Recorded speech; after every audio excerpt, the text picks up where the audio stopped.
4, we're going to be talking about point-slope form. In the point-slope form, how we say it, we say y minus y's of 1 is equal to m times x minus x of 1. Okay? That's a mouthful. Again, the point-slope form, you say y minus y's of 1 is equal to m times x minus x of 1. Okay? What you need to be able to identify here is the variables, the different variables. The y's of 1 is just a point. Oops. The m is the same thing we've always been using. It is a slope, and this is a point. So we use this point-slope form anytime we are given a point and a slope of the line. And now think about it. We have point-slope form. If I'm given a point, my point happens to be x of 1, y's of 1. That's my point. If I'm given a point and the slope will equal something. I use this formula. It is way easier than the formula when we use the y equals mx plus b. I want you to make a connection here. So everyone's making a little t-chart. I have slope-intercept form over here, y equals mx plus b. And then on this side, I'm going to have my point slope. Y minus y's of 1 is equal to m times the quantity x minus x of 1. And I want you to be able to notice the difference and make a connection with the names. This is slope, intercept. The first one is slope, intercept. And the second one is a point, slope. And sometimes it's really hard. We got 2 more types of equations that we're going to be utilizing. It's hard to understand which one's which. But if you think about it, saying it tells you the whole shebang. If I say slope, intercept, that means that I have the slope and then I have the intercept. If I have point-slope form, that means I have a point. My point is this x of 1, y's of 1, that's my point. And then I have my slope. My slope is my m. I'm going to show you how we're going to apply this.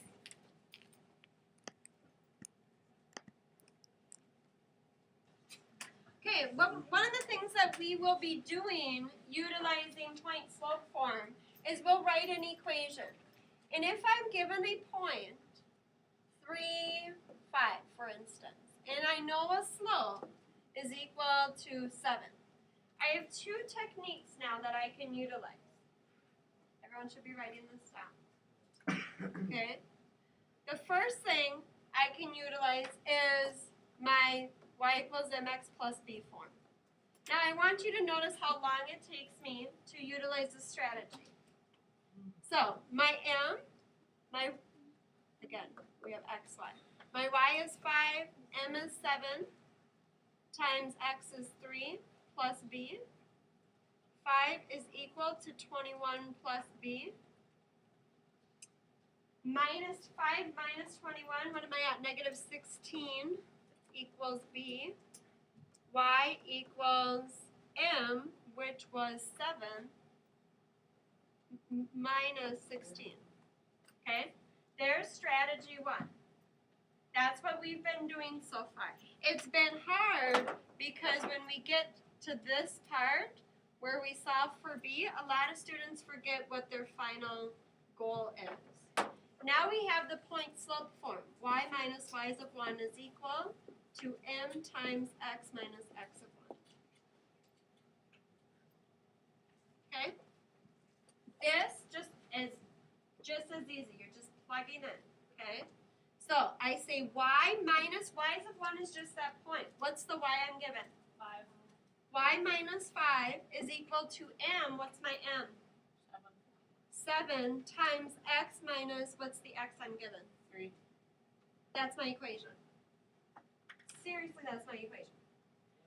Now, it looks more complicated, but your instinct should want you to simplify that out, right? And then I get y is equal to 7x minus 16. It's the same idea, it's just a lot more natural. I never get students saying what now with this part, with the point slope form. I get students saying what now here, because we're solving so many different variables.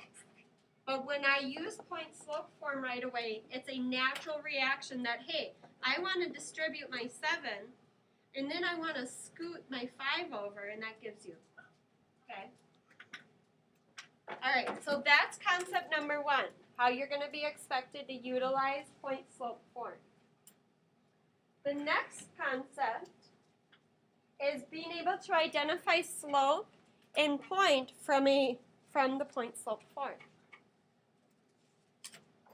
I need you to know that x of 1 comma y's of 1, that is a given point.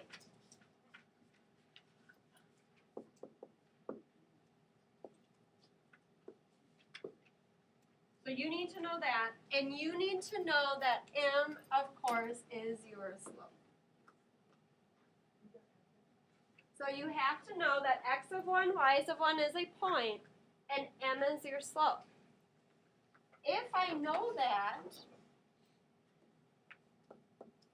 and I know my equation, which I would highly encourage you to know by heart, y minus y's of 1 is equal to m times x minus x of 1, you should be able to identify, here's a point, y's of 1, x of 1, that's a point, and my slope is my m.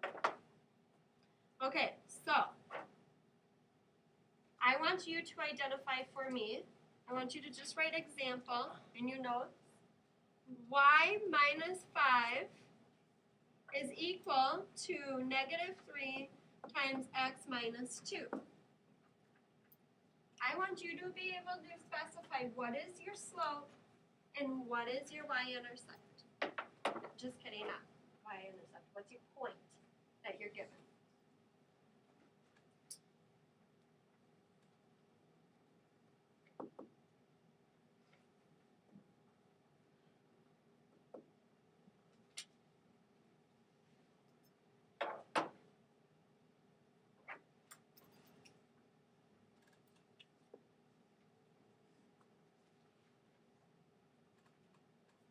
Keeping in mind that whatever's to the left of the parentheses is our slope. So what's our slope here, class? Negative 3. And what's the point I'm given? 2, 5, right? 2, 5.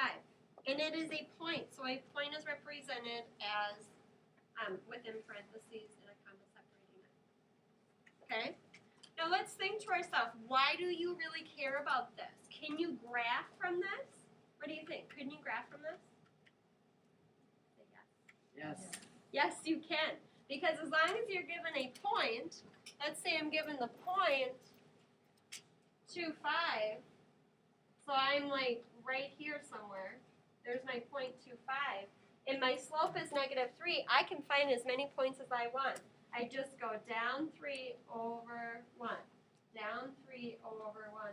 And I would be able to make any line. So you can graph from anything, okay? You don't have to only have the y-intercept. You can graph given a point and the slope, just follow the slope along, okay? And if you're given it in this form, you can easily identify the y-intercept by distributing through. If they said, okay, if they gave it to you in this and said, what's your y-intercept? Well, you'd want to get it in slope-intercept form. So I would rewrite this as y minus 5 is equal to negative 3x plus 6, distributing negative and this negative 3 and minus a negative 2, or 3 times 2 is plus 6. And then you get y is equal to negative 3x plus 11. So I'd be able to tell that my y-intercept would be up by 11 somewhere, okay? That's a relationship between the two. Another concept that you need to know with point-slope form is graphing equations. And I just gave you a little preamble to it. If you graph an equation from point-slope form, all you need to do is identify what the point is, use the slope to find other points on the graph. So you're going to want to make sure that you make a couple coordinate planes, please, on your notes. I'll do the same. And just 2 for the examples.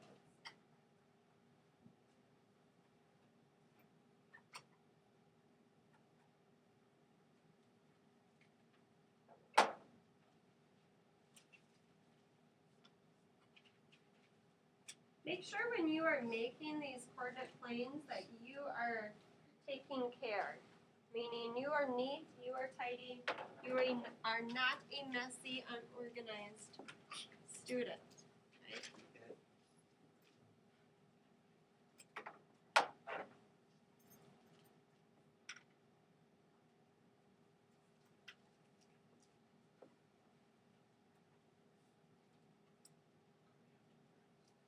Because I'm going to do 2 examples.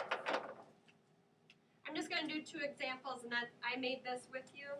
You all should have 2 graphs. Waiting for you, everybody to catch up.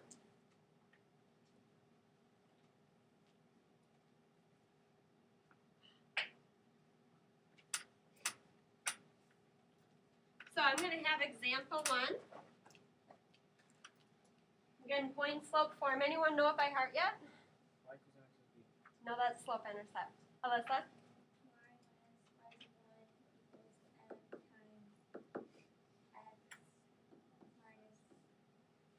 Wilson, she would have had it.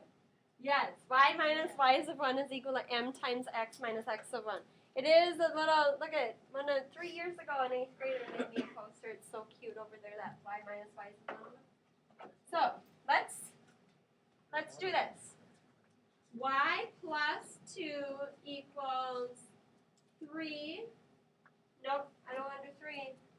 I want to do 1/2. Equals 1/2 x plus 1.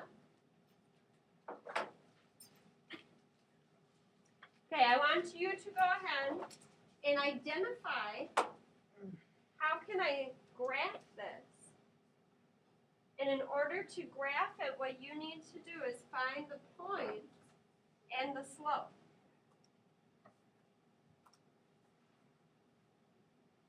Okay? So my point, well, look what I got here. What do you guys think my point is? Do you think it's 2, 1, yes or no? Yeah? But wait a minute. This is y minus. Well, what must y's of 1 be if I turned it into plus? Yeah, so my point is, I know my y is negative 2 because I turned this into plus. So if I had minus at first and turn it into plus, I minus and turned it into plus, that must mean y's of 1 is negative. Okay? And then what's my x? Well, this, again, I have negative x minus x of 1. All of a sudden, I turned it into plus 1. So what must x be? Negative 1. Negative 1, right? Yeah. Negative 1. Yep. Right? Because if you think, if I were to replace, oh, what's my slope? 1/2. That's easy enough to identify. So what's tricky is if you have a plus here, your value is really going to be negative, so be careful. So I plot my point at -1, -2. That's about right there. Colored it in. Okay, now I'm going to use my slope to find other points. My slope is 1/2. That means I'm gonna go up 1 over 2. Up 1 over 2. Up 1 over 2. Looks like. Or down 1 to left 2. And there is my graph. And notice I use this because if you look at your y-intercept here, and that might be human error, but it doesn't look like it's on a whole number. Okay? All right, I want to do another one that's kind of hard. But I also want you to do a hard one and an easy one. So this would be considered hard because you have to realize that your first point, you have negative values. Let's do this.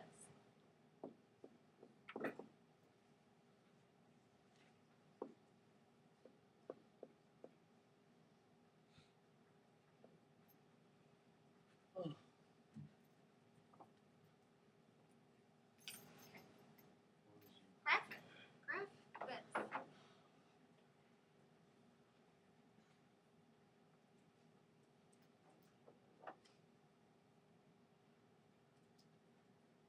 I always start out with what my point is, and then I say, okay, what's my m, what's my slope? So I notice that I have minus and minus, which tells me they're both going to be positive, okay? My x is 0, my y is 4. My slope is 2/3. So I got a point at 0, 4, 1, 2, 3, 4. Make my circle, and then my slope says up 2 over 3. I can guesstimate right in there, but I'd rather minus 1 start going down. 1, 2, and then over 3. And I will connect, and there I go. Okay, so again, our concepts today that we have learned is what point slope is. We've translated between point slope and slope intercept. We have identified slope given point slope. We have been able to graph given a point in the slope in point slope form. Let's see if I have something else. I think the rest is just pretty much between 2 points. I think we should extend that on to tomorrow. So, you have everything you need to know for today. It is bookwork.